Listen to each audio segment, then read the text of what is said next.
تو سورہ یوسف کی آیت نمبر 67 اور 68. اعوذ باللہ السمیع العلیم من الشیطان الرجیم بسم اللہ الرحمن الرحیم.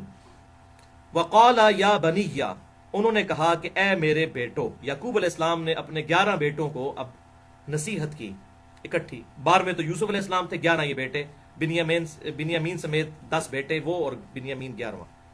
لا تدخلوا من باب واحد، مت داخل ہونا ایک دروازے سے. یعنی اس وقت شہروں کے باہر فصیلیں ہوتی تھیں، مختلف دروازے ہوتے تھے. تو یعقوب علیہ السلام نے کہا کہ تم 11 بھائی، ظاہر ہے یہ اونچے لمبے تگڑے قسم کے بھائی، اور ایک دروازے سے داخل نہ ہونا، یعنی نظر نہ لگ جائے، اس حوالے سے وہ چاہتے تھے ایک دروازے سے مت داخل ہونا. وادخلوا من ابواب متفرقہ، اور داخل ہونا تم مختلف دروازوں سے. 2-3 بھائی ایک دروازے سے، 2-3 دوسرے سے، 2-3 تیسرے سے، مختلف دروازوں سے تم داخل ہونا. وما اغنی عنکم من اللہ من شیء، ہاں نہیں پہنچا سکتی کوئی چیز بھی فائدہ تمہیں اللہ تعالیٰ کی تقدیر کے مقابلے پر. یعنی انہوں نے ساتھ اپنا عقیدہ بھی کلیئر کیا کہ یہ جو میں نظر سے بچانے کے لیے کوشش کر رہا ہوں، اس کے باوجود اگر کوئی تقدیر میں تمہارے لیے کوئی تکلیف لکھی ہوئی وہ تو آ کر رہنی ہی ہے.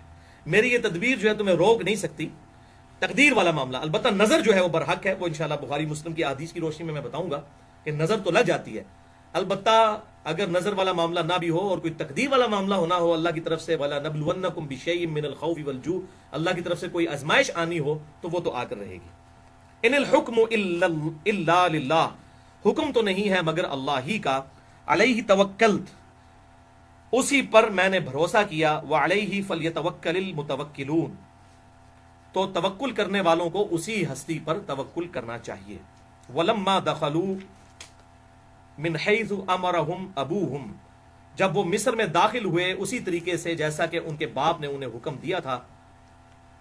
ما کان یغنی عنہم من اللہ من شیء، تو اللہ تعالیٰ کے مقابلے پر ان کو تقدیر کے اس معاملے میں کوئی چیز فائدہ نہیں پہنچا سکتی تھی. الا حاجۃ فی نفس یعقوب قضاها، سوائے اس احتیاطی تدبیر جو انہوں نے کی، یوسف علیہ السلام کے نفس میں جو اس معاملے میں خواہش پیدا ہوئی کہ میں اس طریقے سے کوئی احتیاطی تدبیر کروں کہ میرے بچوں کو نظر نہ لگے. اللہ تعالیٰ کی اگر کوئی تقدیر غالب ہونے والی ہوتی کسی معاملے میں تو وہ اس کو روک نہیں سکتی تھی. لیکن ساتھ ہی اللہ تعالیٰ نے ان کو انڈورس بھی کر دیا یعقوب علیہ السلام کو. وَإِنَّهُ لَذُو عِلْمٍ لِمَا عَلَّمْنَاهُ، اور بے شک وہ صاحب علم تھے اس علم کے سبب جو ہم نے یعقوب علیہ السلام کو سکھایا تھا. وَلَكِنَّ أَكْثَرَ النَّاسِ لَا يَعْلَمُونَ، لیکن اکثر لوگ اس حقیقت سے واقف نہیں ہیں. یعنی یوسف علیہ السلام نے یہ جو اسٹریٹجی اڈاپٹ کی کہ سارے بیٹے جو ہیں وہ ایک دروازے سے داخل نہ ہوں، نظر بد سے بچنے کے لیے جو انہوں نے یہ طریقہ اختیار کیا، تو اللہ تعالیٰ نے کہا کہ اس کے ذریعے سے تقدیر تو نہیں ڈال سکتی تھی، البتہ وہ ہمارے علم والے بندوں میں سے تھے، ہم نے انہیں علم سکھایا ہوا تھا. کہ یہ ظاہر ہے کہ اللہ تعالیٰ کی طرف سے انہیں علم سکھایا گیا تھا کہ نظر بد سے بچنے کا یہ طریقہ ہے. نظر بد کے اعتبار سے تو بچا جا سکتا ہے، البتہ اگر تقدیر میں کوئی اللہ کی طرف سے تکلیف، آزمائش جو ہے، وہ پریشانی جو ہے، کوئی تکلیف آزمائش کی صورت میں آ کر رہنی ہے تو وہ ٹلنے والی نہیں ہے. اب یہاں پر میں اس حوالے سے تھوڑی نظر بد کے حوالے سے بھی گفتگو کر لیتا ہوں. اس کانٹیکسٹ میں 5 صحیح الاسناد احادیث انشاءاللہ ڈسکس کروں گا، اور 5 کی 5 ہی صحیح بخاری اور صحیح مسلم سے ہیں الحمدللہ. پہلی حدیث صحیح بخاری اور مسلم کی متفقن علیہ حدیث ہے. بخاری میں 5739، مسلم میں 5725، کہ آپ صلی اللہ علیہ وسلم نے ایک لڑکی کو دیکھا جس کا چہرہ زرد پڑ چکا تھا. تو آپ صلی اللہ علیہ وسلم نے ارشاد فرمایا اس لڑکی کو دم ڈلواؤ، اسے نظر لگی ہے. تو یہ حدیث بخاری اور مسلم دونوں میں موجود ہے. یعنی وہ چہرے کے آثار دیکھ کر آپ صلی اللہ علیہ وسلم نے فرمایا کہ اس لڑکی کو لگتا ہے نظر لگ گئی ہے، اس کو دم کرواؤ. دوسری حدیث صحیح مسلم میں انٹرنیشنل نمبرنگ کے مطابق 5732 ہے کہ صحابہ اکرام علیہم رضوان کہتے ہیں کہ ہم دور جاہلیت میں کچھ دم کیا کرتے تھے، کچھ اسی طریقے سے ہم پڑھ کر پھونکا کرتے تھے مختلف مریضوں کی شفا کے لیے. تو آپ صلی اللہ علیہ وسلم سے ریکویسٹ کی تو آپ صلی اللہ علیہ وآلہ وسلم نے ارشاد فرمایا مجھ پر اپنے دم پیش کرو زمانے جاہلیت کے جو اس وقت تم کرتے تھے، اگر ان میں شرک نہ ہو تو ان دموں کو کرنے میں کوئی حرج نہیں ہے. یعنی اس سے یہ بات پتہ چلی کہ دم کے لیے قرآن و سنت سے ہونا ضروری نہیں ہے. اس کے علاوہ بھی اگر کوئی دم موجود ہے، قرآن و سنت کے عقائد سے وہ ٹکراتا نہ ہو، چاہے وہ ہندوؤں کے اندر ہو دم، چاہے وہ کرسچنز کے اندر ہو، جیوز کے اندر ہو، شرکیہ کلمات نہ ہو اور کوئی کلمات ہو تو وہ دم کیا جا سکتا ہے. اور اسی میں ظاہر امپلائڈ ہے یہ بات کہ اگر قرآن حکیم سے بھی کسی نے کوئی ایکسپیرینس کے ذریعے یہ بات سمجھ لی ہے کہ یہ آیت پڑھنے سے اس علاج اس معاملے کا ہو جاتا ہے، چاہے وہ قرآن و سنت میں نہ بھی موجود ہو، ایکسپیرینس کے ذریعے کسی کو یہ بات پتہ چلی ہے، تو اس طرح کے دم کرنے میں بھی شرعی طور پر کوئی قباحت نہیں ہے اس حدیث کے تحت. اور اس کی ایکسپلینیشن صحیح مسلم میں اگلی حدیث سے ہو جاتی ہے. اور یہ اکثر لوگ پوچھتے ہیں، اس لیے میں اب اس کو کھول کر بیان کر رہا ہوں اس حوالے سے. یہ بڑی کریٹیکل حدیث ہے، تیسری حدیث صحیح مسلم سے 5731 کے معاملے کو بالکل کھول دے گی. صحابہ اکرام علیہ رضوان نے عرض کیا اللہ کے رسول صلی اللہ علیہ وسلم، ہم لوگ زمانے جاہلیت میں بچھوؤں کے ڈسنے کے اوپر دم کیا کرتے تھے. یعنی بچھو ڈس جاتا تھا، دم کرتے تھے، شفا ہو جاتی تھی. شفا تو ہوتی تھی ظاہر ہے. تو ہم اس دم کو جاری رکھیں. تو آپ صلی اللہ علیہ وسلم نے ارشاد فرمایا کہ وہ دم مجھ پر پڑھو. تو صحابہ کرام نے وہ دم پڑھا. ظاہر ہے وہ قرآن کی آیت تو کوئی حدیث تو نہیں پڑھی، وہ تو زوجہ جہالیت کا دم تھا. تو آپ صلی اللہ علیہ وسلم نے جب سنا تو فرمایا اس میں کوئی شرکی الفاظ موجود نہیں، تم اس کو کرتے رہو. اور پھر آپ صلی اللہ علیہ وسلم نے اوپن لائسنس دے دیا. کسی مولوی کا لائسنس لینے کی ضرورت نہیں ہے اس معاملے میں. آپ صلی اللہ علیہ وسلم نے صحیح مسلم میں اسی حدیث میں اوپن لائسنس دیا. آپ صلی اللہ علیہ وسلم نے ارشاد فرمایا جو شخص اپنے بھائی کو نفع پہنچا سکتا ہو، فائدہ پہنچا سکتا ہو، تو اسے چاہیے کہ وہ فائدہ پہنچائے. جیسا کہ بخاری اور مسلم کی وہ متفق علیہ حدیث ہے جو ایک سفر کے دوران ایک جو قبیلے کا سردار تھا اس کو جو ہے وہ سانپ نے کاٹ لیا تھا. تو پھر ایک صحابی نے سورۃ الفاتحہ کا پڑھ کر دم اس پر جو ہے وہ پھونکا تھا اور اس کو شفا ہو گئی تھی. پھر اس کے عوض بکریاں بھی اس نے ریسیو کی تھیں اور آپ صلی اللہ علیہ وسلم تک وہ بکریاں پہنچی تو آپ نے بھی ان میں سے کھایا تاکہ یہ بات پتہ چل جائے کہ اس حوالے سے اگر کوئی دم ڈال کر کوئی اگر نذرانہ بھی وصول کرتا ہے اس بنیاد کے اوپر کہ میں دم ڈالوں گا اور اس کے حوالے سے مجھے کوئی اتنی رقم دے، تو یہ بھی جائز ہے، کوئی حرج نہیں. لیکن یہ تمام چیزیں یہ آج کل جو یہ دم درود پڑھ رہے ہیں جس میں شرکی الفاظ موجود ہوتے ہیں، یہ ان کے لیے نہیں ہے. اگر سنت کے مطابق کوئی دم پڑے اور اس کے ذریعے اس کو کوئی ذریعہ معاش بھی بنا لیتا ہے اس حوالے سے اور نذرانے وصول کرتا ہے، تو یہ بخاری اور مسلم کی متفق علیہ حدیث ہے، بڑی مشہور حدیث ہے یہ سورۃ الفاتحہ کے دم کے حوالے سے. تو یہ جائز ہے اگر اس کے ساتھ اس طرح کی کوئی کمٹمنٹ کر لی جائے، لیکن شرکی الفاظ نہ ہو. تو اس میں آپ صلی اللہ علیہ وآلہ وسلم نے معاملہ بالکل کھول کر بیان کر دیا. سوال اینڈ میں یہ اپنی گفتگو انشاءاللہ مکمل کر لوں. اچھا، چوتھی حدیث بھی صحیح مسلم سے ہے، انٹرنیشنل نمبر کے مطابق 5702 کہ آپ صلی اللہ علیہ وسلم نے ارشاد فرمایا العین حق، نظر کا لگ جانا یہ حق بات ہے کہ ایسا ہو جاتا ہے، نظر لگ جاتی ہے. پھر آپ صلی اللہ علیہ وسلم نے ساتھ ہی ارشاد فرمایا اگر کوئی شے تقدیر پر بھی سبقت لے جاتی تو وہ نظر ہے، اور جب نظر لگ جائے اور کوئی شخص تم سے غسل کا مطالبہ کرے تو اس کے لیے غسل کر دیا کرو. اب یہ ایک پورا معاملہ ہے، یہ غسل کرنا کیا ہے. وہ بخاری اور مسلم میں حدیثیں ملتی ہیں، الموطا امام مالک میں بھی ڈیٹیل کے ساتھ، کہ ایک صحابی تھے سیدنا سہل بن حنیف رضی اللہ تعالیٰ عنہ. ان کو نہاتے ہوئے دوسرے صحابی نے دیکھا، عامر بن ربیعہ رضی اللہ تعالیٰ عنہ نے. تو یہ سہل بن حنیف بڑے خوبصورت ہے، ان کا جسم جو ہے بڑا گورا چٹا تھا. تو عامر بن ربیعہ رضی اللہ تعالیٰ عنہ نے کہا کہ کتنا خوبصورت جسم ہے، ماشاء اللہ نہیں کہا، کوئی دعائے برکت نہیں دی بلکہ تعریف کی. بس وہ کیا تھا، وہ منہ دے پہ گئے، فوراً یہ ایسی نظر لگی کہ وہ سخت تکلیف میں چلے گئے. تو آپ صلی اللہ علیہ وسلم کے پاس جب یہ بات پہنچی تو آپ نے بلا کے عامر بن ربیعہ کو ڈانٹا اور فرمایا کہ تم اپنے بھائی کو قتل کرنا چاہتے ہو، تمہیں تو یہ کہنا چاہیے تھا کہ اللہ تعالیٰ نے اسے برکت دی ہے، ماشاء اللہ، اس قسم کے الفاظ استعمال کرنے چاہیے تھے. اور یہ ہماری مسلمانوں کی ٹریڈیشنز ہیں، سبحان اللہ، الحمدللہ، انشاءاللہ، ماشاء اللہ. اور سورۃ الکہف میں بھی آتا ہے وہ جو باغ میں داخل ہوا تو اللہ تعالیٰ اس نے ماشاء اللہ نہیں کہا، تو پھر دیکھیں باغ کے ساتھ کیا اشر ہوا.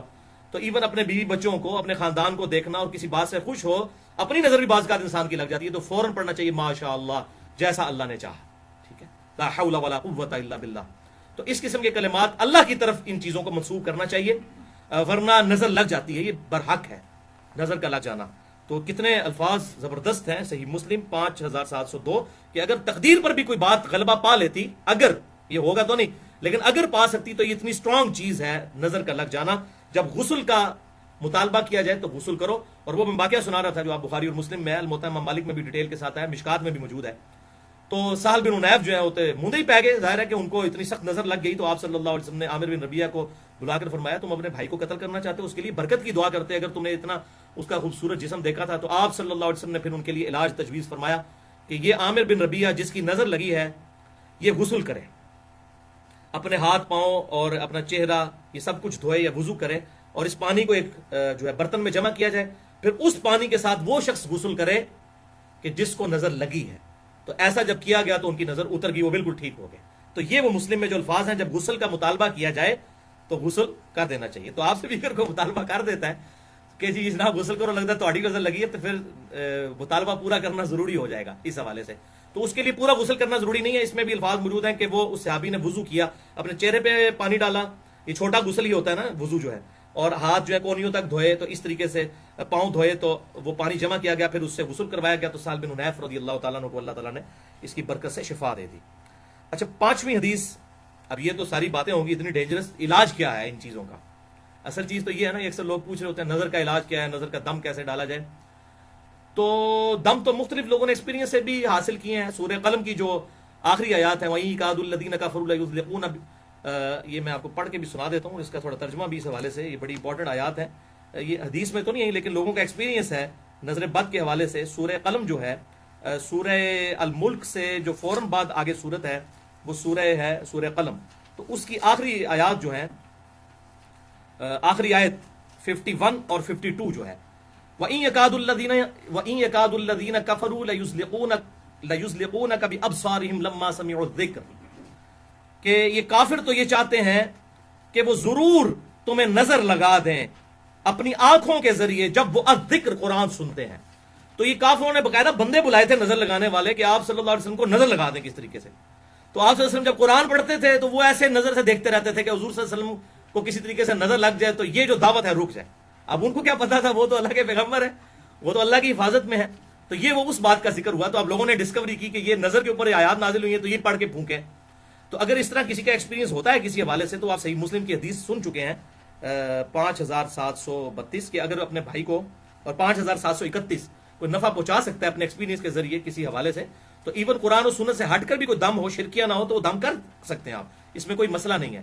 لیکن اگر اس دم کے اندر یا علی مدد، یا شیخ عبد القادر جیلانی مدد، اس قسم کے کوئی شرکیہ الفاظ ہے تو وہ دم نہیں ہے بھی، وہ شیطنت ہے پھر. ٹھیک ہے، یا کوئی دیوی کو پکارتا ہے اس کے اندر، یا کسی بت سے مدد مانگتا ہے، تو اس معاملے میں اگر کوئی شفا ہو بھی جاتی ہے وقتی طور کے اوپر، تو وہ دم کرنا جو ہے وہ حرام ہے.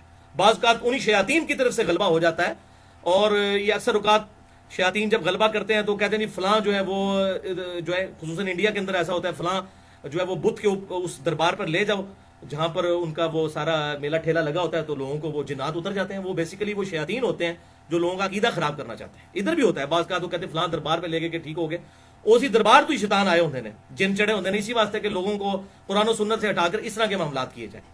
تو یہ اس میں آپ صلی اللہ علیہ وسلم کے واضح الفاظ ہیں صحیح مسلم کے اندر 5731 اور 5732 کہ ایسے الفاظ نہ ہوں جو شرکیاں ہوں، ادروائز وہ ایکسیپٹیبل نہیں ہوں گے. پھر وہ دم جو ہے پھر ایکسیپٹیبل نہیں ہوگا. ہاں شرکیہ نہ ہو تو چاہے قرآن و سنت میں نہ بھی ہو، یا ایون قرآن سے کوئی ایسا دم ہو جو آپ صلی اللہ علیہ وسلم نے تعلیم نہیں فرمایا لیکن کسی نے ایکسپیرینس سے لرن کیا ہے، تو وہ بھی کر سکتے ہیں. آپ صلی اللہ علیہ وسلم نے اجازت دے دی، میں نے مسلم شریف کی حدیث بتا دی ہے. تو یہ آیت وَإِن يَكَادُ الَّذِينَ كَفَرُوا لَيُزْلِقُونَكَ بِأَبْصَارِهِمْ لَمَّا سَمِعُوا الذِّكْرَ، اور یہ کافر کہتے ہیں کہ تو نظر لگا کے ضرور آپ صلی اللہ علیہ وسلم کو نظر لگا دیں گے، اس طرح آپ کو یہ آنکھیں پھاڑ کر دیکھتے ہیں جب آپ قرآن الذکر پڑھ رہے ہوتے ہیں. وَيَقُولُونَ إِنَّهُ لَمَجْنُونَ، اور کہتے ہیں کہ یہ تو مجنون ہے معاذ اللہ نبی. وَمَا هُوَ إِلَّا ذِكْرٌ لِّلْعَالَمِينَ، اور یہ قرآن تو نہیں ہے مگر نصیحت تمام جہان والوں کے لیے. اور یہ جو ہے ضمیر آپ صلی اللہ علیہ وسلم کی طرف بھی لوٹ سکتی ہے کہ آپ صلی اللہ علیہ وسلم تو نہیں دعوت حق کرنے والے مگر سارے جہان والوں کے لیے. تو اللہ کی طرف سے آپ صلی اللہ علیہ وسلم اللہ کے ریپرزینٹیٹو بن کر آئے ہیں، ان کو نہیں نظر لگ سکتی. تو بعض لوگ یہ آیت بھی دم کر کے، لوگوں کا ایکسپیرینس ہے کہ نظر لگی ہو تو یہ پڑھ کر پھونکا جائے تو شفا ہو جاتی ہے. باقی یہ پانی کے اوپر آپ صلی اللہ علیہ وسلم نے پھونکے مارنے سے منع کیا ہے. ڈائریکٹ پھونک ماری جا سکتی ہے کسی بھی معاملے کے اندر، اور اگر کوئی پانی پہ بھی دم کرتا ہے تو اس کے لیے پھونک مارنا ضروری نہیں ہے. آپ سامنے پانی رکھ کے اگر کوئی دم پڑھ کر اور وہ پانی کسی کو دیتا ہے پینے کے لیے، تو اس طرح کے معاملات کے اندر بھی کوئی حرج نہیں ہے، لیکن الفاظ شرکیہ نہیں ہونے چاہیے، یہ اس کے لیے شرط ہے. تو یہ 5ویں حدیث بخاری اور مسلم کی متفق علیہ حدیث ہے، جس میں دم جو بتایا گیا ہے آپ صلی اللہ علیہ وسلم کی طرف سے جو سنت دم ہے نظر بد سے بچنے کا. صحیح بخاری میں حدیث ہے اور سنن نبی داؤد میں ہے. بخاری میں 3371 انٹرنیشنل نمبر کے مطابق، اور سنن نبی داؤد میں 4737 کہ آپ صلی اللہ علیہ وسلم نے ارشاد فرمایا کہ تمہارے باپ ابراہیم علیہ السلام اپنے دو بیٹوں کو یعنی حضرت اسماعیل اور اسحاق کو ان کلمات کے ساتھ دم ڈالا کرتے تھے نظر بد سے بچنے کے لیے. اور ابو داؤد میں آگے الفاظ ہیں کہ میں بھی اپنے دو بیٹوں کو حسن اور حسین کو انہی الفاظ کے ساتھ دم ڈالتا ہوں جن الفاظ کے ساتھ ابراہیم علیہ السلام اپنے دو بیٹوں کو اسماعیل اور اسحاق کو دم ڈالتے تھے. اب نسبت دیکھیں کہاں ملائی ہے آپ صلی اللہ علیہ وسلم نے. حسن و حسین کے مقابلے کرتے ہیں لوگ, یزید کو لے کے آتے ہیں. یزید کو کیا, ساروں کو اکٹھا کر لیں آپ جتنے آپ کے چاہنے والے ہیں, حسن و حسین کا مقابلہ نہیں ہو سکتا. تو آپ صلی اللہ علیہ وسلم نسبت کیا ملا رہے ہیں کہ اسماعیل اور اسحاق کو ابراہیم علیہ السلام اپنے دو بیٹوں کو دم کرتے تھے اور میں اپنے دو بیٹے حسن و حسین کو انہی الفاظ کے ساتھ وہ نظر بد سے بچنے کے لیے دم ڈالتا ہوں. اعوذ بکلمات اللہ التامہ من کل شیطان وہامہ ومن کل عین لامہ. میں اللہ کی پناہ مانگتا ہوں, اللہ کے کلمات تامہ کی پناہ مانگتا ہوں تمام شیاطین سے اور وہامہ اور تمام زہریلے جانوروں سے, ومن کل عین لامہ اور ہر اس آنکھ سے جو نظر لگا دیتی ہے, تکلیف پہنچانے والی آنکھ سے, نظر بد سے. میں اللہ تبارک و تعالی کی پناہ مانگتا ہوں. یہ آپ خود پڑھیں اور اس کے بعد آپ پھونک دیں بچوں کے اوپر. اور اس طرح بھی ہوگا کہ آپ اس کو عربی لنگوسٹک کے اعتبار سے جو سنن نبی داؤد میں آتا ہے, اعیذکما, میں تم دونوں کو پناہ میں دیتا ہوں اے حسن و حسین. اعیذکما, اعیذکم ہوگا میں تم سب کو پناہ دیتا ہوں. یہ عربی لنگوسٹک کے اعتبار سے. تو اگر سارے بیوی بچوں ماں باپ سب پہ دم ڈالا ہے تو آپ کہیں گے اعیذکم بکلمات اللہ التامہ من کل شیطان وہامہ ومن کل عین لامہ. ٹھیک ہے, یہ تا آتے ہیں تو یہ وقف ہوں گے. اعوذ بکلمات اللہ التامہ, یہ تا ہے گول تو ہا بن جائے گی. من کل شیطان وہامہ ومن کل عین لامہ. تو یہ الفاظ ہیں جو صحیح بخاری 3371 اور سنن نبی داؤد 4737 نمبر حدیث کے اندر الحمدللہ آئے ہیں. بہرحال اس حوالے سے یہ بات یاد رکھیں بھائیوں کہ یہ جتنے بھی اس قسم کے اذکار ہیں, سنت اذکار, اس کے علاوہ بھی ہیں, میں آج انشاءاللہ کچھ بتا بھی دیتا ہوں مزید. اگر کسی کو یہ دعا یاد نہیں تو اور دعائیں جو ہماری پریکٹس کے اندر موجود ہیں وہ دعائیں بھی اگر ہم مانگیں تو انشاءاللہ اس کی برکت سے اللہ تعالیٰ اس قسم کی مشکل اور پریشانیاں دور کر دیتا ہے. بہرحال اس کو آپ سمجھ لیں, میڈیکل کی فیلڈ کے اندر بھی دو طرح کے علاج ہوتے ہیں. ایک کو ہم کہتے ہیں پریونٹیو علاج, حفاظتی علاج. جیسے یہ ویکسین ہے, کسی بیماری سے بچنے کے لیے ویکسین لگائی جاتی ہے, یعنی بیماری ہونے سے پہلے ہی ویکسینیشن کی جائے. اس کو ہم کہتے ہیں پریونٹیو ٹریٹمنٹ. ہماری انجینئرنگ کی فیلڈ میں بھی اس قسم کے پریونٹیو علاج کیے جاتے ہیں. مشینوں کے, مثلا مشین کو تیل دینا, یہ تیل کیوں دیا جاتا ہے؟ پریونٹیو مینٹیننس کے طور پر, تاکہ ایسا نہ ہو کہ تیل دیں گے تو ظاہر ہے اس تیل کی وجہ سے وہ پرزے ذرا دیر سے گھسیں گے. آپ موٹر سائیکل کے چین کو بھی تیل دیتے ہیں, تو یہ پریونٹیو مینٹیننس کہلاتی ہے کہ مصیبت پڑنے سے پہلے ہی آپ اس کو پریونٹ کریں. تو اکثر قرآن و سنت کے جو علاج ہیں یہ پریونٹیو مینٹیننس ہے, علاج ہے, اس اعتبار سے کہ آپ سنت اذکار پڑھیں اور اس کی برکت سے اللہ تعالیٰ آپ کو محفوظ رکھے گا. وہ میں اذکار انشاءاللہ بتا بھی دیتا ہوں آپ کو, یہ ہمارے چھپے ہوئے بھی موجود ہیں اس حوالے سے الحمدللہ. اور دوسرا علاج ہے کیوریٹو, کہ اب ایک کسی پہ مصیبت ٹوٹ پڑی ہے اور اب آپ نے اس کا علاج کرنا ہے. اب ظاہر ہے پریونٹیو علاج اس میں اس طریقے سے کارگر ثابت نہیں ہوگا, یہ بات یاد رکھیے گا. جیسے میڈیکلی بھی پریونٹیو علاج تو اس وقت تک ہے جب تک بیماری لگے نا, جب بیماری لگ جائے تو ظاہر ہے پھر آپ کو کیوریٹو علاج کروانا پڑے گا, اس کا علاج کرنا پڑے گا, اس بیماری کا علاج کرنا پڑے گا. اور اس حوالے سے بسا اوقات کسی عامل کے پاس بھی لے کے جانا پڑ جاتا ہے. کسی کو جنات کی شکایت ہو یا کوئی اسی طریقے سے, بعض اوقات جنات انسان کے اندر حلول بھی کر جاتے ہیں, یہ بھی بخاری اور مسلم سے ثابت ہے. کسی کے اوپر جنات کا غلبہ بھی ہو جاتا ہے, قرآن میں بھی آیا ہے کہ جنات بعض لوگوں پر اترتے ہیں. تو اس قسم کے جب معاملات ہوں گے تو کسی عامل کے پاس لے جانا چاہیے, اور وہ عامل ایسا ہو جو کتاب و سنت کے اندر ہی علاج کرے, چاہے وہ کسی جگہ سے بھی کرے, کوئی بھی قرآن کی آیت پڑھ کے, لیکن کوئی شرکی الفاظ نہ پڑھے. تو وہ عامل عموماً جو ہے اس طریقے سے جنات وغیرہ نکال دیتے ہیں, اور اس میں اگر وہ کوئی پیسے بھی ڈیمانڈ کرے تو میں نے آپ کو بتایا بخاری اور مسلم سے ثابت ہے, سورۃ الفاتحہ کے دم کے لیے صحابہ کرام علیہم رضوان نے وہ ان سے بکریوں کا ریوڑ پورا ڈیمانڈ کیا تھا. حتیٰ کہ صحابہ میں پھر اختلاف ہو گیا, بخاری اور مسلم میں آتا ہے. تو پھر آپ صلی اللہ علیہ وسلم کی خدمت میں پیش کیا گیا معاملہ, آپ نے فرمایا ان بکریوں میں سے مجھے بھی دو, میں بھی کھاتا ہوں. تو آپ صلی اللہ علیہ وسلم نے خود کھا کر امت کو یہ انڈورس کر دیا کہ اس طریقے سے کمائی اس حوالے سے لی جا سکتی ہے. تو اب اس کو برا ماننے کی ضرورت نہیں ہے. اگر کوئی اس کے ذریعے کوئی اور معاملات چلا رہا ہے شرکیہ, تو وہ اس کو ہم غلط کہیں گے. مطلب ناک کے اوپر مکھی بیٹھ جائے تو ناک کو تو نہیں کاٹ دینا نا، آپ نے مکھی اڑانی ہے. جو بات ٹھیک ہے وہ ٹھیک ہے بالکل، جو غلط ہے وہ غلط ہے. تو جتنی بات حق ہے ہم اتنی حق بات کو مانتے ہیں، جو باطل بات ہے ہم اس کو ماننے کے لیے تیار نہیں ہوں گے. تو اس کا باریک سا فرق بھی ضرور سمجھنا چاہیے. اس معاملے میں انسان کو جو ہے وہ فوراً جذباتی نہیں ہونا چاہیے کہ یار یہ کیا کہہ رہا ہے کہ ایسا کیا جا سکتا ہے. تو یہ الحمدللہ بخاری اور مسلم میں موجود ہے. ہاں اب اگر آج تک ہمیں کسی نے نہیں بتایا تو ان تو مولویوں کو گریبان پکڑنے اسی تو مولویوں کے خلاف ہیں کہ یہ مولوی جو ہیں یہ جو ہے وہ اپنے فرقے کی باتیں بتاتے ہیں ایک دوسرے کو نیچے دکھانے کے لیے. تو اس طریقے سے جو کیوریٹو مینٹیننس، جو کیوریٹو ٹریٹمنٹ ہوگا کسی کا، اس کے لیے کسی عامل کے پاس لے کر جائیں تو وہ علاج کر دیتا ہے. اور بعض اوقات وہی علاج کوئی عامل کرتا ہے جو مطلب کوئی نیک انسان ہو تو اس کا بعض اوقات جلدی اثر بھی ہو جاتا ہے. اب میں آپ کو اپنا پریکٹیکل ایکسپیرینس بتاتا ہوں، یہ بھی کچھ دن پہلے کی بات ہے. اب میں یہ پوری اپنی نیکی کو میں آپ کو بتانے لگوں، میں علاج نہیں کرتا نہ اس کے بعد مجھے ای میل کرنا شروع کر دے جناب ساڈے جن کارڈ دو فون ہوتے بھی لوگ جنوں کاٹ رہے ہوتے ہیں، وہ کہتے ہیں موبائل سامنے، آپ کو ایڈوانس طریقہ کہتے ہیں موبائل سامنے رکھو بندے دے. اور واقعی اثر بھی ہوتا ہے. وہ ادھر سے پڑھتے ہیں پاکستان سے لوگ انگلینڈ میں بیٹھے وہ واقعی اس کا علاج بھی کر رہے ہوتے ہیں. پر میں یہ کام نہیں کرتا ہوں. لیکن میں آپ کو بتا رہا ہوں آج تک میں نے کبھی کام نہیں کیا. یہ میرا زندگی کا پہلا اور شاید آخری ایکسپیرینس ہوا ہو. کچھ دن پہلے وہ ہمارے یہاں پہ وہ درس میں آتے ہیں، شانی بھائی آج نہیں آئے ہوئے ہیں، تو ان کے ساتھ بچپن سے کوئی چیز اٹیچ ہے تو بعض اوقات ان کے اندر حلول بھی کر جاتی ہے. ادھر میرے سامنے بھی ایک دفعہ ہم یہاں پہ کھڑے تھے تو اچانک وہ ایسے کانپنے شروع ہو گئے، دھڑل سے پیچھے ہی جا کے گرے. تو اس طرح اکثر وہ جو ہے وہ گر پڑتے ہیں، وہ چیز ان کے اندر چلی جاتی ہے اور پھر وہ تھوڑے عرصے کے لیے کنٹرول کرتی ہے، پھر باہر نکل جاتی ہے. تو ان کو پھر ہم نے یہ صبح شام کے اپنے گرین کارڈ اور بلو کارڈ میں نے کہا کہ آپ پڑھنے شروع کریں. تو مجھے وہ 2 ہفتے پہلے کی بات ہے، مسجد میں زور کے بعد ہم بیٹھے ہوئے تھے، مجھے کہتے ہیں جی ولی بھائی بڑا فائدہ ہوا ہے اس کے ذریعے نا. اب میرے اندر نہیں وہ چیز جاتی کم از کم، اب باہر آ کے کھڑی ہو جاتی ہے. لیکن میں جب وہ باہر آ کے کھڑی ہوتی ہے تو میں پھر ذکر نہیں کرتا. میں چاہتا ہوں ایک دفعہ میرے سامنے آ جاؤ، میں خدا دن آیا تو مقابلہ کرنا ہے بھائی، میرے سامنے آ جائے ایک دفعہ. تو کہتا جی میں ایک بار تکڑا ہوں. میں کہ ایک کام نہ کرو، جب آپ کے پاس بھی فیل ہو کے آئی ہے تو آپ فوراً یہ سنت اذکار اعوذ بکلمات اللہ التامات من شر ما خلق یہ پڑھیں، یا بسم اللہ الذی لا یضر پڑھیں، یا معوذات آخری 3 صورتیں پڑھیں. اس قسم کی جو وہ 5 سنت اذکار میں اینڈ پہ بتا دیتا ہوں. تو بہرحال وہ بیٹھے ہوئے تھے نا، مجھ سے گفتگو کرتے ہوئے کہتے ہیں علی بھائی آ گئی چیز دوبارہ. تو کہتے ہیں بالکل میرے پیچھے آگے بیٹھ گئی اور اس نے مجھے یوں نہ پکڑ لیا. تو میں نے نا ان کو اسی وقت نا ان کے کندھے پہ نا اپنا ہاتھ رکھ کے نا تو میں نے بلند آواز سے پڑھا اعوذ بکلمات اللہ التامہ من کل شیطان وہامہ ومن کل عین لامہ. کہتے ہیں جی غائب ہو گئی ہے. تو اس طریقے سے ان اذکار کی برکت ہے فوراً پڑھنے سے.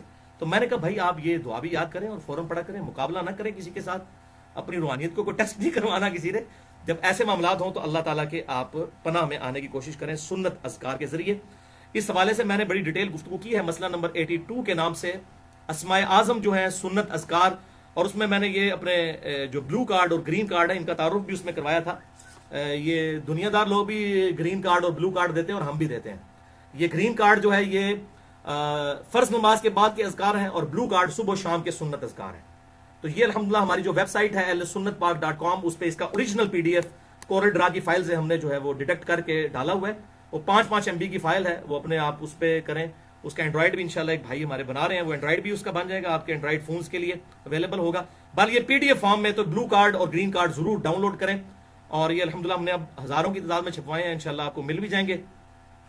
ان میں یہ سنت اذکار لکھے ہیں. بہرحال میں نے آسانی کے لیے انہی میں سے 5 سنت اذکار جو ہیں یہ الگ سے پرنٹ بھی کروائے تھے. یہ جو ہمارا ریسرچ پیپر نمبر 7 ہے اس کا آخری پیج، یہ 10 کمانڈمنٹس والا جو ہے، اس کے آخری پیج پہ یہ ہم نے اذکار لکھے ہیں. جادو ٹونا، وبائی امراض اور قدرتی حادثات سے بچاؤ کے صحیح سنت وظائف. یعنی لوگ وہ پیر و فقیروں کے چکر میں کوئی شرکیہ وظائف نہ پڑھتے رہیں، بلکہ یہ سنت وظائف پڑھیں جو امام کائنات سید الاولین والآخرین شفیع المذنبین رحمت للعالمین سیدنا و مولانا امام اعظم محمد رسول اللہ صلی اللہ علیہ وسلم انہوں نے تعلیم فرمایا. اور اس کے نیچے میں نے لکھا ہے مرشد کامل امام الانبیاء صلی اللہ علیہ وسلم کی صحیح احادیث کی روشنی میں تمام احادیث کے نمبرز علماء حرمین بیروت کی انٹرنیشنل نمبرنگ کے مطابق ہیں، جو عربی کتب شائع ہوتی ہیں دارالسلام مکتبۃ الشاملہ کی. اس میں بھی ہم نے لکھا ہے مرشد کامل، ہمارے مرشد ہمیں ہدایت دینے والے آپ صلی اللہ علیہ وسلم ہیں، ان کے سنت وظائف ہیں. یہ قادری، چشتی، نقشبندی، سہروردی یہ اس سلسلے کے نہیں بلکہ ہمارے محبوب صلی اللہ علیہ وسلم کے سنت اذکار ہیں. تو اسی بلو کارڈ میں سے یہ 5 وظائف ہم نے نکالے ہیں صبح شام کے اذکار میں سے 5. اگر کوئی یہ سارے نہیں کر سکتا، 15-20 اذکار ہیں، 5 یہ ہم ایک نشست میں بیٹھ کے میرا خیال ہے 5 سے 10 منٹ میں انسان کر سکتا ہے. صبح کرنے ایک دفعہ، شام کو. یہ میں آپ کو بتا دیتا ہوں.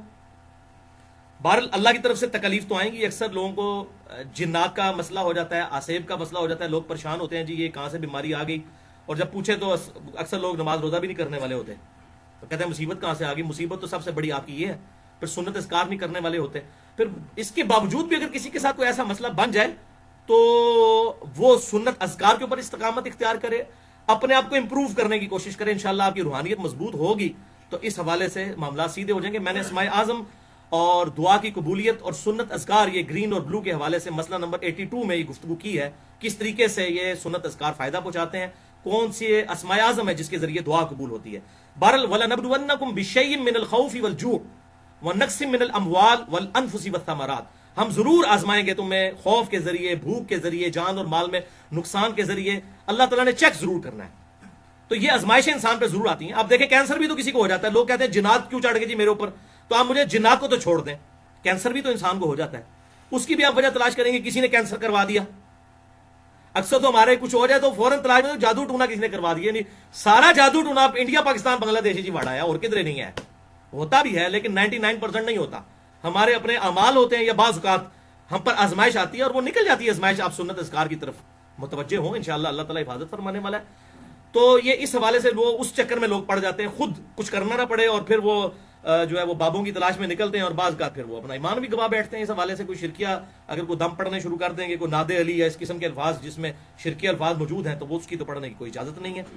تو اس طریقے سے جس طرح جراثیم کے ذریعے انسان کو دنیاوی طور پر ہیپاٹائٹس اے بی سی یا اسی طریقے سے کینسر کا مرض ہو جاتا ہے، اسی طریقے سے روحانی امراض بھی ہوتے ہیں. انسان کو کبھی آسیب کا سایہ ہو جانا، کوئی جنات کا گھس جانا کسی بندے کے اندر، یا جادو ٹونا کا ہو جانا، لیکن اس کا علاج ہمارے محبوب صلی اللہ علیہ وسلم نے تعلیم فرمایا ہوا ہے. بہرحال یہ کہنا کہ جی وہ بندش ہو جاتی ہے، کوئی رزق بند کر، بھائی کسی کا کوئی رزق بند نہیں کر سکتا. یہ معاملات یاد رکھیں. اس طریقے سے تقریر میں کوئی کسی کی آزمائش کسی کی آ سکتی ہے. میرے 6.5 گھنٹے کے 4 لیکچر ایکسکلوسیو ہے اس ٹاپک پہ. مسئلہ نمبر 103، 104A، 104B، 104C. اللہ کی طرف سے رزق کی تقسیم کا مسئلہ کیا ہے، اور مسئلہ تقدیر اور انسان کی پیدائش کا مقصد. اس ٹاپک پہ تقریباً 200 کے قریب آیات کراس ریفرنس کے طور پر پورے قرآن حکیم سے میں نے 6.5 گھنٹے میں 4 لیکچرز کے اندر وہ کور کیے ہیں. بلکہ یہ آخر میں 5 وظائف آپ سن لیں. یہ وہ وظائف ہیں جو انشاءاللہ ہم آسانی سے کر سکتے ہیں، کیونکہ یہ ہمیں یاد بھی ہیں. تو کم از کم یہ 5 وظائف آپ یاد رکھیں. اگر وہ دعا یاد بھی نہیں ہے، اعوذ بکلمات اللہ التامہ من کل شیطان وہامہ ومن کل عین لامہ، وہ یاد نہ بھی ہو، یہ اذکار ہمیں یاد ہیں. یہ بہت پاورفل ہیں، اور ان میں سے بعض اذکار تو اس سے بھی زیادہ پاورفل ہیں الحمدللہ. یہ 5 سنت اذکار صبح و شام کے میں نے اسی بلو کارڈ میں سے الگ سے جو ہے پرنٹ کروائے ہیں. آپ یہ ریسرچ پیپر نمبر 7 اگر ڈاؤن لوڈ کر لیں ahlsunnatpak.com سے، اس کے آخری پیج پہ یہ لکھے ہوئے ہیں. ہم ہزاروں کی تعداد میں اس کی ہارڈ کاپیز بھی تقسیم کرتے ہیں. پہلا وظیفہ سن لیں، آیت الکرسی کا وظیفہ، سورۃ البقرہ کی آیت نمبر 255، جس کے بارے میں صحیح بخاری میں انٹرنیشنل نمبر کے مطابق 2311 نمبر حدیث ہے کہ آپ صلی اللہ علیہ وسلم نے اس بات کو انڈورس کیا جب شیطان انسانی شکل میں حضرت ابو ہریرہ کے پاس آیا رضی اللہ تعالیٰ عنہ. بڑی ڈیٹیل حدیث ہے. اینڈ پہ اس نے ایک وظیفہ بتایا حضرت ابو ہریرہ کو اور کہا کہ اے ابو ہریرہ، اگر تم رات کو سونے سے پہلے آیت الکرسی سورۃ البقرہ کی آیت نمبر 255 پڑھ لو گے، اللہ لا الہ الا هو الحی القیوم وهو العلی العظیم تک، تو پوری رات اللہ تعالیٰ کی طرف سے ایک فرشتہ تمہاری حفاظت پر مامور ہو جائے گا. فرشتے کو پکارنا نہیں، پکارنا اللہ کو ہے، اللہ مامور کر دے گا. ٹھیک ہے، فرشتے کو پکار نہیں سکتے، پکارنا اللہ ہی کو. تو یہ شیطان نے وظیفہ دیا اور اپنی جان چھڑائی. تو آپ صلی اللہ علیہ وسلم کی خدمت میں حضرت ابو ہریرہ آئے تو آپ صلی اللہ علیہ وسلم نے فرمایا کہ وہ ہے تو جھوٹا تھا، انسانی شکل میں ہے، وہ شیطان تھا ابو ہریرہ، تجھے پتہ نہیں چلا، لیکن بات اس نے سچی کی ہے. تو اسی حدیث کے تحت لوگ کہتے ہیں کہ اگر شیطان بھی اگر اچھی بات کرے جو کتاب و سنت سے انڈورس ہو تو لے لینی چاہیے. لیکن یہ بات کرنا آسان ہے. ہماری کوئی حدیث ہم بیان کرتے ہیں بخاری مسلم سے تو لوگ کہتے ہیں کہ حدیثاں تے آنے پر بیان نہیں کرنی چاہیے. ویسے کہتے ہیں شیطان کو بھی لے لو، خدا نہ شیطان کو تسی لے لیندے ہو تے بخاری مسلم کو میں تو نہیں لکھی ہے. اگر میں نے وہ بنو امیہ کا پول کھول دیا بخاری مسلم سے کہ کیا امت پہ ظلم ڈھایا گیا، حضرت حسین کی شہادت کیسے ہوئی، مسئلہ نمبر 101، صحیح مسئلہ خروج اور فکر حسین حق پرستی کی علامت ہے، جو آپ سمجھ لیں کہ مولانا مودودی رحمہ اللہ کی کتاب خلافت و ملوکیت کا وہ ورژن ہے، ویڈیو کی فارم میں صحیح الاسناد احادیث کی روشنی میں 50 واقعہ کربلا کا حقیقی پس منظر، جو ہماری ویب سائٹ پہ بھی اپلوڈ ہے، ریسرچ پیپر نمبر 5B. تو کہتے ہیں حدیثیں بیان نہیں کرنی چاہیے. تو خدا کے لیے آپ اس بات کو سمجھے کہ یہ تمام کی تمام چیزیں احادیث میں آئیں. تو شیطان بھی اگر غلط بات کرتا ہے تو صحیح بات کرتا ہے تو آپ اس سے لے لیں، اس میں کوئی حرج نہیں ہے. تو مجھے اگر کوئی شیطان کا درجہ دینا چاہتا ہے تو ضرور دے، مگر شیطان سے ورسٹ بھی دے دے تو بات تو قرآن و سنت کی ہے، وہ لے لینی چاہیے، اس میں کوئی جھگڑا نہیں کرنا چاہیے. تو تو یہ پہلا وظیفہ ہے کہ آیت الکرسی رات کو پڑھیں، انشاءاللہ صبح تک حفاظت ہوگی۔ اور المستدرک الحاکم میں بھی، جامعہ ترمذی میں بھی حدیث ہے انٹرنیشنل نمبر کے مطابق 2880، یہ صحت کے اعتبار سے تو مضبوط نہیں ہے لیکن اس کو سپورٹیو ہے صحیح بخاری کی اس حدیث کو میں اس لیے بیان کر دوں کہ جو صبح کے وقت آیت الکرسی پڑھتا ہے شام تک اللہ کی حفاظت میں رہتا ہے، جو شام کو پڑھ لیتا ہے صبح تک رہتا ہے حفاظت میں۔ تو شام سے صبح تک تو یہ بخاری سے ثابت ہو گیا 2311، تو صبح والا سائملٹینیس کنٹراسٹ بھی امپلائڈ ہے اس کے اندر۔ آیت الکرسی کا وظیفہ صبح اور شام کتنی دفعہ؟ ایک دفعہ۔ یہ کوئی مشکل کام ہے؟ ویسے آپ نے فجر کے بعد بھی ایک دفعہ پڑھ لیا تب بھی ٹھیک ہے، وہ سنن نسائی الکبریٰ کے اندر صحیح سند کے ساتھ یہ حدیث موجود ہے کہ آپ صلی اللہ علیہ وسلم نے فرمایا، سنن نسائی الکبریٰ میں 9928 نمبر حدیث ہے انٹرنیشنل نمبر کے مطابق، کہ جو فرض نماز کے بعد آیت الکرسی پڑھے گا مرتے ہی جنت میں داخل ہو جائے گا۔ لیکن نماز پڑھے گا نماز پڑھے بغیر تو نہیں جان چھوڑنی، نماز پڑھنے کے بعد پڑھے گا، خالی آیت الکرسی پڑھنے سے جنت میں نہیں جائے گا۔ تو آیت الکرسی کو ہم جو فجر کے بعد ایک دفعہ پڑھ لیتے ہیں وہ بھی ہو جاتی ہے اس حوالے سے، اگر ہم اہتمام کے ساتھ پڑھ لیں گے، لادہ سے پڑھ لیں تو زیادہ بہتر ہے۔ دوسرا وظیفہ زبردست، یہ اکثر لوگ کہتے ہیں تعویذ لے کے آئے نا پیر صاحب کو، تعویذ بڑے کام کا تعویذ، اور تعویذ کو ہم بھی مانتے ہیں لیکن سنت تعویذ کو، تعویذ کیا کہتے ہیں؟ پناہ دینے والی، اعوذ بکلمات اللہ، میں اللہ کی پناہ میں آتا ہوں۔ تعویذ کیا ہوتا ہے؟ پناہ دینے والی چیز۔ تو ہم سنت تعویذ کو مانتے ہیں، اور سنت تعویذ آپ صلی اللہ علیہ وسلم نے خود تعلیم فرمایا۔ صحیح بخاری میں حدیث ہے انٹرنیشنل نمبر کے مطابق 5017 نمبر، اور سنن ابی داؤد میں 5082 نمبر، کہ آپ صلی اللہ علیہ وسلم نے ارشاد فرمایا کہ معوذات، 3 پناہ دینے والی صورتیں، 3 تعویذ، معوذات، ایک ہے معوذتین، وہ 2 بن جاتے ہیں، قل اعوذ برب الفلق اور قل اعوذ برب الناس، لیکن یہاں الفاظ ہیں بخاری میں معوذات، 3 پناہ دینے والی صورتیں۔ یہ اگر کوئی پڑھ لے تو یہ 3 صورتیں شیطان، جنات اور جادو کے خلاف اللہ کی پناہ میں آنے کا ذریعہ ہے، یہ تعویذ ہیں یہ 3 صورتیں۔ اور بخاری میں 5017 نمبر حدیث اسی کانٹیکسٹ میں موجود ہے کہ آپ صلی اللہ علیہ وسلم معوذات رات کو سونے سے پہلے 3 دفعہ پڑھتے تھے، 3 دفعہ سورہ اخلاص، 3 دفعہ سورۃ الفلق اور 3 دفعہ سورۃ الناس، آخری 3 صورتیں معوذات، 3 پناہ دینے والی 3 تعویذ۔ اب مجھ سے وہ پوچھتا تعویذ، میں نے مننے جناب تعویذ کیوں نہیں، 3 تعویذ پڑھ کے 3 دفعہ آپ صلی اللہ علیہ وسلم ہاتھوں کو پھونک کے اپنے پورے جسم پہ جہاں تک ہاتھ پہنچتا تھا آپ صلی اللہ علیہ وسلم دم کیا کرتے تھے۔ یہ ہے سنت دم کو بھی ہم مانتے ہیں۔ اور قربان جب حضرت عائشہ کے الفاظ ہیں اسی حدیث میں کہ جب حضور بیمار ہو گئے تو میں یہ صورتیں پڑھا کرتی تھی، پڑھ کے آپ کے ہاتھوں پر پھونک کے آپ کے ہاتھوں کو ہی آپ کے جسم پہ پھیرا کرتی تھی، اپنے ہاتھوں کو نہیں، ظاہر ہے وہ تو مبارک ہاتھ ہے۔ تو حضرت عائشہ پڑھتی تھی، حضور صلی اللہ علیہ وسلم کو دم ڈالتی تھی، لیکن دم ڈالنے کے بعد حضور کے ہاتھوں پر پھونک کے حضور کے ہاتھوں کو ہی حضور کے جسم پر صلی اللہ علیہ وآلہ وسلم پھیرا کرتی تھی۔ تو یہ بہترین تعویذ ہے۔ تو یہ تعویذ کے حوالے سے بھی سمجھ لیں، تعویذ لٹکانا جو ہے گلے کے اندر قرآنی سورت کا یا قرآنی آیت کا، اس کا ثبوت آپ صلی اللہ علیہ وسلم سے نہیں ملتا، صحابہ کرام علیہم رضوان سے نہیں ملتا، ایک صحابی کا ملتا ہے لیکن وہ روایت ضعیف ہے، وہ سنن ابی داؤد سے اور مسند امام احمد سے پیش کی جاتی ہے کہ عبداللہ بن عمر بن عاص رضی اللہ تعالیٰ عنہ چھوٹے بچوں کو تو دم ڈالا کرتے تھے، جو بڑے بچے تھے ان کو دم ڈالا کرتے تھے، اور چھوٹے بچے جو پڑھنا نہیں جانتے تھے ان کے گلے میں تختی لٹکا دیتے تھے، اعوذ بکلمات اللہ التامات من شر ما خلق، اعوذ بکلمات اللہ التامات من شر ما خلق، یہ لکھ کر وہ آگے آ بھی جائے گا، یہ وظیفہ بھی ہے اس میں۔ تو یہ روایت پکی ضعیف ہے، اس میں محمد بن اسحاق مدلس ہیں اور ان سے روایت کر رہے ہیں، اور محمد بن اسحاق تدلیس کر رہے ہیں، لیکن جو حنفی ہمارے بھائی ہیں بریلوی اور دیوبندی، ان کے نزدیک تو محمد بن اسحاق مردود راوی ہیں، حالانکہ ہمارے نزدیک یہ ثقہ راوی ہیں، انس بن مالک کے شاگرد ہیں، یہی وہ تابعی ہیں جن سے وہ روایت ہے سنن البہیقی کے اندر، دلائل النبوہ امام بہیقی کی کتاب میں، کہ آپ صلی اللہ علیہ وسلم 12 ربیع الاول کو پیدا ہوئے، یہ وہ ہیں۔ تو یہ محمد بن اسحاق جو ہے اہل سنت کے امام ہے، سیرت ابن ہشام ہو یا سیرت ابن اسحاق ہو، جو سیرت کی پہلی کتاب ہے، یہ محمد بن اسحاق راوی ہیں، تابعی، انس بن مالک کے شاگرد ہیں یہ رضی اللہ تعالیٰ عنہ، لیکن تدلیس کر رہے ہیں۔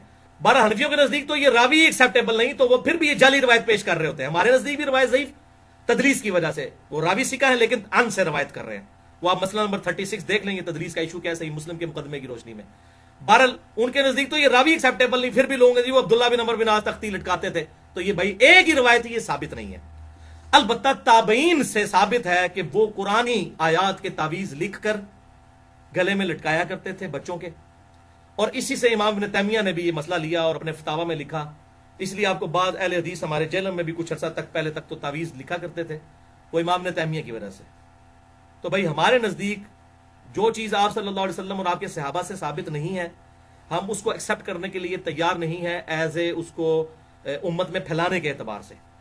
البتہ اگر کوئی یہ کرتا ہے کہ قرآنی آیت کا تعویذ لکھ کر گلے میں لٹکاتا ہے تو اس کو تو نہ ہم بدعت کہتے ہیں نہ شرک کہتے ہیں نہ حرام کہتے ہیں, یہ فتویٰ نہیں لگ سکتا. اور یہ جو حدیثیں پیش کرتے ہیں جس نے تعویذ لٹکایا وہ اس نے شرک کیا, وہ تعویذ کی ہی طرف ہو گیا, یہ آپ صلی اللہ علیہ وسلم نے ان تعویذات کے بارے میں فرمایا جو شرکیہ تعویذ اس وقت لکھے جاتے تھے. آپ تو مسلم شریف کی حدیث نہیں سن چکے؟ 5732 اور 5731 کے اپنے دور جاہلیت کے دم بھی مجھ پر پیش کرو, اگر ان میں بھی شرک نہیں تو ان کو بھی کرتے رہو. تو یہ کیسے ہو سکتا ہے کہ آپ صلی اللہ علیہ وسلم جو دم کی اجازت دے رہے ہیں اور وہ تعویذ نہ لٹکانے, وہ شرکیہ تعویذ ہوتے تھے جن کو آپ صلی اللہ علیہ وسلم نے لٹکانے سے منع کیا. ورنہ کسی مسلمان کی جرت ہے کہ قرآن کی آیت لکھ کے وہ کسی کے گلے میں لٹکائے تو آپ اس کو کہیں کہ اس نے شرک کیا. آپ چلیں بہت سخت ہیں تو بدعت کہہ سکتے ہیں کہ یہ ثابت نہیں ہے تو آپ بدعت کہتے ہیں, ہم تو بدعت بھی نہیں کہتے کیونکہ تابعین سے ثابت ہے. تو جو چیز تابعین سے ثابت ہو اور اس معاملے میں کوئی اختلاف نہ پایا جاتا ہو تو ہم اس کے اوپر کوئی فتویٰ نہیں لگاتے. یہ تو کتاب و سنت کا الحمدللہ منہج اور سلف کا فہم ہے, اس حوالے سے میں نے آپ کو کلیئر کر دیا. البتہ یہ جو بسم اللہ کے 786 حرف لکھے ہوئے ہیں, محمد کے 92 رکھے ہوئے ہیں, اللہ کے 66 رکھے ہوئے ہیں, یہ حروف ابجد اور ان کے تعویذ لکھنا, یہ تو قطعاً کسی صورت ہی ثابت نہیں ہے. اور یہ تو قرآن پاک کے ساتھ بالکل انہوں نے مذاق بنایا ہوا ہے اور الٹا یہ تعویذ لکھ کر جو ہے وہ روٹی روزی چلا رہے ہیں. اس طرح کے معاملات کرنے کی بھائی اسلام میں کوئی اجازت نہیں ہے, بالکل قرآن حکیم کی تعریف ہے. اس طریقے سے حروف ابجد کو ہم مانتے ہیں, اگر کوئی حروف ابجد کے اعتبار سے کوئی چیز لکھتا ہے لیکن اس کے اثرات اگر کہیں کہ آپ وہ عربی کی وہ عبارتوں والے ہیں تو اس قسم کے یہ اثرات نہیں ہوتے ہیں, نہ اس کی کوئی گنجائش ہے. تعویذ لٹکانے کے اعتبار سے میرا اپنا پوائنٹ آف ویو یہ ہے بھائیوں کہ دیکھیں شہد کے چاٹنے میں ہی شفا ہوگی نا. سورۃ النحل میں آیا کہ شہد میں شفا ہے, تو آپ کوئی شہد کی بوتل گلے میں لٹکا لے کہ جی قرآن میں آیا شہد میں شفا ہے, تو شہد سے شفا حاصل کرنے کا طریقہ بھی آپ صلی اللہ علیہ وسلم نے سکھایا. جو بخاری مسلم میں آتا ہے ایک صحابی کا پیٹ خراب ہو گیا, آپ نے فرمایا اسے شہد دو, وہ بھائی آیا کہا جی اور خراب ہو گیا, فرمایا کہ اللہ کا قرآن سچا ہے تیرا بھائی جھوٹا ہے, ٹھیک ہے دوبارہ شہد دے, 2-3 دفعہ دیا تو شفا ہوگی. تو یعنی کوئی یقین نہیں تھا نا بھی اس کا بنا ہوا, اس حوالے سے یقین بنے گا تو پھر شفا ہوگی نا. یقین بھی ضروری ہوتا ہے, یہ بھی یاد رکھیں. صرف یہ دم درود جو ہے نا یہ زور نہیں لگاتے جب تک آپ کا یقین پیچھے نہیں ہے. یقین ہوگا تو پھر زور لگے گا, وہ عظیمت ہوتی ہے نا. اسی لیے عامل جو عامل ہوتا ہے پرہیزگار شخص ہوتا ہے اس کا پڑھنا اور عام بندے کے پڑھنے میں فرق ہے. احمد بن حنبل رحمہ اللہ کے بارے میں آتا ہے لوگ ان کے پاس لوگوں کو لے جاتے تھے تو وہ جب ایک دفعہ جن کو کہتا نکل جاتا وہ نکل بھی جاتا تھا. تو اس طرح کے معاملات بھی ہو جاتے تھے. عظیمت ہوتی ہے ایک پرہیزگار شخص کی. تو بہرحال میرا اس میں پوائنٹ آف ویو یہ ہے کہ جیسے شہد کی بوتل نہیں گلے میں لٹکائی جا سکتی, لٹکا سکتا ہے کوئی کہے گا لٹکائیں, ہم کہیں گے شہد کو چاٹے تب شفا ہوگی, تو طریقہ بتایا ہے. تو قرآن میں جو شفا آئی سورہ بنی اسرائیل میں آیا کہ قرآن میں شفا ہے, سورہ یونس میں آیا کہ شفا ہے, اس شفا کو حاصل کرنے کا طریقہ تو بتا دیا. یہ 3 تعویذ ہیں معوذات, 3 پناہ دینے والی صورتیں, قل هو اللہ احد اور قل اعوذ برب الفلق اور قل اعوذ برب الناس. یہ پڑھ کر پھونکیں, یہ ہمارے ان اذکار میں موجود ہے. دوسرا وظیفہ ہے. تیسرا وظیفہ صحیح مسلم میں 6844 نمبر حدیث, سنن ابی داؤد میں 5077 نمبر کہ آپ صلی اللہ علیہ وسلم نے فرمایا 10 دفعہ جو یہ کلمات پڑھ لے صبح کے وقت اور 10 دفعہ شام کے وقت, اگر یہ صبح 10 دفعہ پڑھ لے تو 4 غلام حضرت اسماعیل علیہ السلام کی اولاد سے آزاد کرنے کا ثواب, اور دن رات میں ہر خطرناک چیز اور شیطان کے خلاف قلعہ ہو جائیں گے یہ کلمات. اور بڑے آسان ہیں, لا الہ الا اللہ وحدہ لا شریک لہ لہ الملک و لہ الحمد وہو علی کل شیء قدیر. کوئی مشکل ہے؟ 10 دفعہ صبح 10 دفعہ آپ نے شام کو پڑھنا ہے یہ کلمات. اچھا جی, چوتھا وظیفہ سیکنڈ لاسٹ زبردست ہے. جامعہ ترمذی میں 3388, سنن ابی داؤد میں 5088 کہ آپ صلی اللہ علیہ وسلم نے فرمایا کہ جو شخص صبح کے وقت یہ کلمات 3 دفعہ صرف پڑھ لے تو شام تک کوئی ناگہانی آفت اور مصیبت اسے نہیں آئے گی, اور جو شام کو 3 دفعہ پڑھ لے صبح تک نہیں آئے گی. بسم اللہ الذی لا یضر مع اسمہ شیء فی الارض ولا فی السماء وهو السمیع العلیم. اللہ کے نام کے ساتھ کہ جس کے نام کی برکت سے زمین و آسمان میں کوئی چیز نقصان نہیں پہنچا سکتی, وہی سننے والا اور علم رکھنے والا ہے. یہ آپ شام کو پڑھ لیں صبح تک اللہ کی حفاظت میں, صبح پڑھ لیں شام تک شیطان کے خلاف قلعہ ہیں یہ الفاظ الحمدللہ. اور یہ حدیث بڑی زبردست ہے. ترمذی اور ابو داؤد میں آگے بھی الفاظ چلتے ہیں اس حدیث میں کہ یہ حدیث پتہ کس نے بیان کی؟ حضرت عثمان غنی کا بیٹا تھا ابان بن عثمان, اس نے یہ حدیث بیان کی ایک تبع تابعی کو. تو اس تبع تابعی نے جب یہ حدیث سنی تو بڑے غور سے ابان کو دیکھا, کیونکہ حضرت ابان جو تھے رحمہ اللہ ان پہ فالج کا اٹیک ہوا تھا, ان کے جسم پہ راشا تھا. تو انہوں نے کہا یہ حضرت مجھے تو وظیفہ بتا رہے ہیں, خود تو اتنی بڑی مصیبت میں پڑے ہوئے ہیں کہ ان کے اوپر فالج گر گیا ہوا ہے. ٹھیک ہے, تو حضرت ابان نے فرمایا اللہ کی قسم میں نے عثمان اپنے باپ پر جھوٹ نہیں باندھا، یہ وظیفہ جو تمہیں بتا رہا ہوں، جس دن مجھ پر یہ فالج کا اٹیک ہوا اس دن میں یہ صبح وظیفہ پڑھنا بھول گیا تھا، اس لیے تم پر یہ مجھ پر ناگہانی آفت دیکھ رہے ہو کہ میں خود بھول گیا تھا بسم اللہ الذی لا یضر پڑھنا۔ آپ یقین دیکھیں ان کا کتنا، لوگ کہتے ہیں میں وظیفہ نہیں پڑھا اس واسطے میں نے کام پہ گیا۔ تو منو اینج نہ ویکھ تو کہ بھئی آپے تے فالج دا اٹیک ہے تے سانوں پہ وظیفہ دس دے، کوئی مصیبت نہ ہے تے سب تو بڑی مصیبت ہے پئی ہوئی ہے، سب سے بڑی مصیبت تو آپ پہ پڑی ہے کہ آپ پر یہ فالج کا اٹیک ہوا، تو مجھے ایسے مت دیکھو، میں اس دن یہ وظیفہ کرنا بھول گیا تھا۔ آپ یقین دیکھیں کس لیول کا یقین تھا۔ یہ جامعہ ترمذی 3388 اور سنن ابی داؤد 5088 نمبر حدیث میں یہ آگے بھی یہ الفاظ موجود ہیں کہ ابان رحمہ اللہ نے وہ بات بتا دی کہ بھائی میں اس دن یہ وظیفہ پڑھنا بھول گیا تھا اور کوئی مسئلہ نہیں تھا، یعنی اگر میں نے یہ وظیفہ پڑھا ہوتا تو میرے ساتھ ایسا معاملہ نہ ہوتا۔ یہ تھا ان کا یقین اس حوالے۔ تو یقین میں نے کہا کہ یقین ہوگا تب وظیفہ رنگ لائے گا، ادروائز اگر یقین نہیں ہوگا پھر وظیفہ بھی کوئی کام کرنے والا نہیں ہے۔ بہرحال یہ بھی نہیں ہو سکتا کہ آپ یہ وظیفہ پڑھ کے تو بسم اللہ الرحمن الرحیم پڑھ کے تو ساکٹ میں 2 انگلیاں ڈال دیں، یہ نہیں ہوگا۔ یہی قرآن نے کہیں گارنٹی دی ہے کہ آپ جب خود اپنے اوپر مصیبت طاری کریں گے تو مصیبت آپ کے اوپر نہیں آئے گی، آئے گی انشاءاللہ، بجلی لگے گی، آپ جل جائیں گے، ختم بھی ہو سکتے ہیں، یہ ہوگا ایسے۔ یہ قرآن نے نہیں کہا کہ آپ نے ٹیسٹ کرنا ہے اس کو۔ بہرحال اس حوالے سے میں آپ کو ایک پرسنل بات بتاتا ہوں۔ جب شیخ زبیر لیزئی رحمہ اللہ پہ فالج کا اٹیک ہوا، نومبر میں ان کی ڈیتھ ہوئی نا، 10 نومبر 2013 کو، تو 2 مہینے پہلے آپ آ جائے، ستمبر میں، اگست یا ستمبر میں پہلے ہفتے میں ان پہ فالج کا اٹیک ہوا۔ تو ہمارے بھائی وہ بڑے سمجھدار ہیں، وہ کہنے لگے کہ مجھے کہتے ہیں کہ علی بھائی میں نے تو پہلے دن ہی جان لیا تھا کہ شیخ صاحب نہیں بچیں گے۔ میں نے کہا کیوں؟ وہ کہتے ہیں کہ شیخ صاحب وظائف پہ بڑا استقامت کیا کرتے تھے، تو وہ بلکہ اکثر میں بھی جب ان کو فون کرتا تھا میں کہتا شیخ صاحب آپ کے بڑے حاسدین ہیں، آپ وظیفہ نہ بھولا کریں، کیونکہ 1-2 بار ان پہ قاتلانہ حملہ بھی ہوا، انہوں نے پسٹل بھی رکھی ہوتی تھی اپنی حفاظت کے لیے اپنے پاس۔ تو کہتے ہیں علی بھائی میں وظیفے کرتا ہوں ریگولرلی، وظیفے نہیں میں چھوڑتا۔ تو مجھے بھائی کہتے ہیں کہ مجھے نہیں لگتا شیخ صاحب اب بچیں گے، کیونکہ موت کو کوئی وظیفہ نہیں ٹال سکتا۔ یعنی اگر کسی کی اس بیماری میں موت لکھی ہوئی ہے نا، اس بیماری میں موت، پھر یہ وظیفہ اثر نہیں کرے گا، کیونکہ موت تو اٹل ہے، وہ تو ڈیفائن ہے، وہ تو قرآن میں آیا ایک لمحہ نہ آگے نہ پیچھے۔ اگر کسی بیماری نے آپ کو موت کے دروازے تک لے کر جانا ہے پھر وہ اس وظیفے سے نہیں ٹلے گی۔ تو یہ بھی ذرا ذہن میں رکھنا ہے اس حوالے سے، ورنہ کوئی کہ جی موت بھی تو بہت بڑی مصیبت ہے، وہ ٹل جائے تو موت نہیں ٹل سکتی۔ تو وہی ہوا، اللہ تعالیٰ ان کی غلطیاں معاف کرے، ان کو نیک کاموں کا اجر عطا فرمائے۔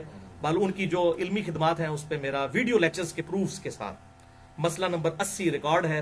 شیخ زبیر لیزئی رحمہ اللہ ایک حق گو عالم دین، اور اکثر آج لوگ میرے اوپر بڑی تہمتیں بھی لگاتے ہیں اور فیس بک پہ بھی چڑھا دیتے ہیں کہ یہ اپنی طرف سے کوئی شیخ صاحب پہ جھوٹ باندھتا تھا۔ بھائی میں نے کوئی گن پوائنٹ پہ وہ ویڈیوز ریکارڈ کروائی ہیں، میری ہر بات کے ساتھ شیخ صاحب کے جو 12 موقف جس میں وہ آج کل کے اہل حدیث علماء سے اختلاف رکھتے تھے، وہ پورے ان کے ویڈیو پروفز کے ساتھ موجود ہیں۔ میں نے اس کے علمی دلائل دیے، اس کے بعد شیخ صاحب کے کلپس ڈالے، گن پوائنٹ پہ نہیں، ان کی اپنی ریکارڈنگز۔ ہاں یہ ہے کہ ریکارڈنگ میں نے کی تھی، ان کو میں نے ان کو قائل کیا تھا کہ ویڈیو بنوائیں، ورنہ وہ پہلے ریلیکٹنٹ تھے اس ایشو پہ۔ بہرحال میں نے یہ ضمناً ذکر کر دیا۔ اب آخری وظیفہ سن لیں آپ، وہی جو صحیح مسلم میں تھا نا، جو مشکل آپ کو یاد نہیں ہو رہا تھا کیونکہ آپ پڑھتے نہیں ہیں عموماً، جو صحیح بخاری میں 3371 نمبر، اعوذ بکلمات اللہ التامہ من کل شیطان وہامہ ومن کل عین لامہ، اس کی بجائے اگر یہ وظیفہ آپ بچوں پہ پڑھ کے پھونک دیں تو یہ بھی زبردست ہے۔ صحیح مسلم میں حدیث ہے انٹرنیشنل نمبرنگ کے مطابق 6880 اور مسند احمد میں 7898، ایک شخص کو بچھو کاٹ گیا رات کے وقت، تو آپ صلی اللہ علیہ وسلم نے فرمایا اگر تو شام کو یہ پڑھ لیتا نا، اعوذ بکلمات اللہ التامات من شر ما خلق، میں اللہ تعالیٰ کے کلمات تامہ کی پناہ میں آتا ہوں ہر اس چیز کے شر سے جو اللہ تعالیٰ نے پیدا کی ہے، تو تجھے کبھی بھی بچھو کا ڈنک اثر نہ کرتا۔ یہ حدیث صحیح مسلم مسند احمد میں موجود، 3 دفعہ یہ پڑھ لیتا تو یہ شام کو پڑھیں، اور اسی میں امپلائڈ ہے صبح کو پڑھیں تو شام تک کوئی اثر نہیں ہوگا کسی بھی زہریلے جانور کا۔ تو اب یہ 5 وظیفے جو ہیں میں نے الحمدللہ سنت وظائف اس بلو کارڈ سے علیحدہ کر کے یہ ریسرچ پیپر نمبر 7 کے آخری پیج پہ موجود ہیں، اس کو تو آپ ضرور کریں اگر باقی نہیں کر سکتے۔ میں ان کو پھر رپیٹ کر دیتا ہوں۔ پہلا وظیفہ آیت الکرسی کا وظیفہ صبح اور شام 1 دفعہ۔